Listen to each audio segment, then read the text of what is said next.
પાલનપુરના સંગીત શિક્ષક સાથે અમદાવાદની એક મહિલાએ સંગીત શીખવા વોટ્સએપ કોલ દ્વારા સંપર્ક કરી હોટલના રૂમમાં બોલાવી સાથી મિત્રોની મદદથી બ્લેકમેલ કરી ₹8 લાખ ખંખેરી લેતા હની ટ્રેપનો ભોગ બનેલા શિક્ષકે ગુરુવારે છાપી પોલીસ મથકે એક મહિલા સહિત 3 ઇસમો સામે નામજોગ તેમજ અન્ય 3 અજાણ્યા ઇસમો વિરુદ્ધ ફરિયાદ નોંધાવી છે।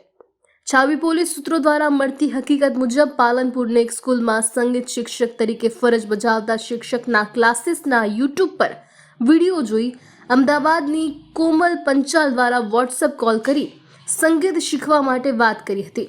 આ દરમિયાન શિક્ષકે વારંવાર ના પાડવા છતાં કોલ કરી આજીજી કરીને શિક્ષકને ઊંઝા બોલાવ્યો હતો અને જેથી શિક્ષક ઊંઝા બાઇક પર ગયો હતો।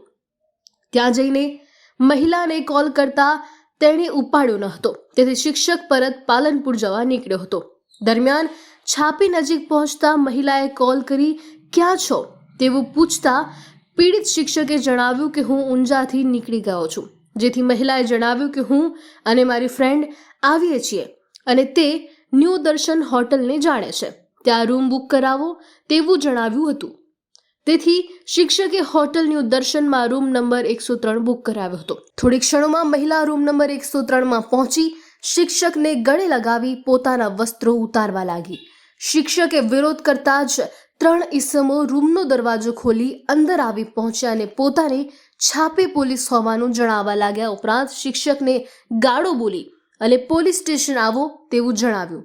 ગભરાયેલા શિક્ષકે આજીજી કરતા તેની પાસેથી 10 લાખની માંગણી કરી 2 લાખ તે જ દિવસે લીધા હતા, જ્યારે બીજા દિવસે 6 લાખ પાલનપુરની SBI બેંકમાંથી ઉપાડીને આપવામાં આવ્યા હતા। આ સમગ્ર ઘટનાની જાણ પીડિત મિત્રને કરી અને ત્યારે ખાસ તે મિત્રએ તે શિક્ષકને હિંમત આપી પોલીસ ફરિયાદ કરાવવા જણાવ્યું અને ત્યારે ગુરુવારે પીડિત શિક્ષકે કોમલ પંચાલ, અશ્વિનભાઈ અમૃતલાલ પટેલ, નરેશ યોગી તેમજ 3 અજાણ્યા ઇસમો વિરુદ્ધ ફરિયાદ નોંધાવી હતી। ફરિયાદ આધારે છાપી પીઆઈ હિનાબેન વાઘેલા સહિતની ટીમે તાત્કાલિક તપાસ હાથ ધરી। અશ્વિન પટેલની અટકાયત કરીને પૂછપરછ પણ હાથ ધરી છે।